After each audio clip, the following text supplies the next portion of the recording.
Assalamualaikum warahmatullahi wabarakatuh. Salam bahagia untuk teman-teman semuanya. Perkenalkan kami dari kelompok 2 yang beranggotakan saya Uli Laila Rahma, kemudian Dini Huda Hasanati dan Hatim Laila akan mempresentasikan mengenai topik 3 ruang kolaborasi pada mata kuliah perancangan dan pengembangan kurikulum.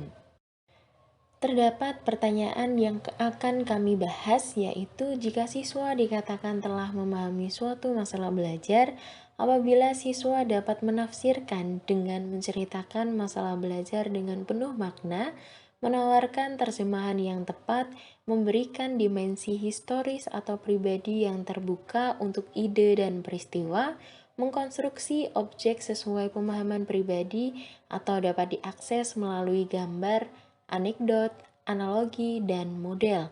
Berikan contoh konkret bagaimana siswa menafsirkan sebagai bukti siswa telah memahami. Seperti yang kita pahami, pendidikan di Indonesia sekarang telah mengalami beberapa perubahan. Salah satunya berkaitan dengan paradigma baru yang telah berubah dari pembelajaran yang awalnya berpusat pada guru menjadi berpusat pada peserta didik.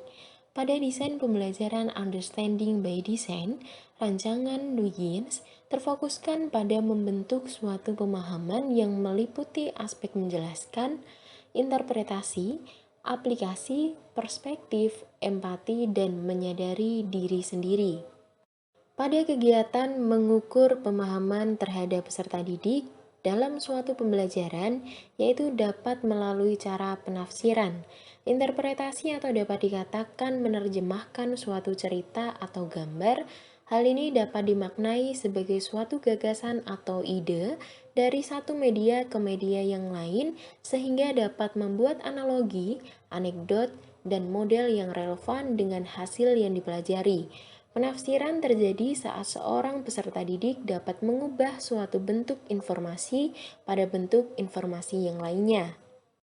Terdapat 3 contoh yang akan kami ambil dan kami bahas, yaitu yang pertama pada saat pembelajaran teks cerita pendek, guru meminta peserta didik untuk membaca dan memahami cerpen tersebut. Kemudian, untuk mengetahui siswa tersebut sudah paham atau belum, guru meminta siswa untuk menafsirkan pesan atau amanat yang terkandung dalam cerpen tersebut. Setelah siswa mampu menafsirkan pesan atau amanat yang terkandung dalam cerpen, siswa tersebut dapat menyampaikannya di depan kelas. Hal itu berarti siswa telah memahami cerpen tersebut. Selain itu, guru juga memberikan beberapa kata-kata yang sulit yang diambil dari cerpen dan guru meminta siswa untuk menerjemahkan kata-kata sulit tersebut. Siswa yang telah bisa menerjemahkannya berarti sudah memahami. Pada contoh pembelajaran yang kedua mengenai teks anekdot, di sini peserta didik diberikan gambar mengenai teks anekdot. Setiap peserta didik mengamati dan memahami gambar. Ketika mengamati gambar tersebut, peserta didik diminta untuk menafsirkan dan menuliskan makna yang terdapat pada teks anekdot. Kemudian, guru meminta peserta didik untuk menyampaikan hasil menafsirkan teks anekdot. Apabila peserta didik mampu menjelaskan makna yang terdapat pada teks anekdot tersebut, maka peserta didik mampu menafsirkan apa yang dimaksud dengan teks anekdot. Dan contoh yang terakhir mengenai teks persuasi. Ketika peserta didik diberikan gambar pemantik berkaitan dengan kebersihan sekolah, peserta didik mampu menafsirkan isi gambar tersebut. Misalnya, disediakan 5 gambar yang berkaitan dengan kebersihan lingkungan sekolah.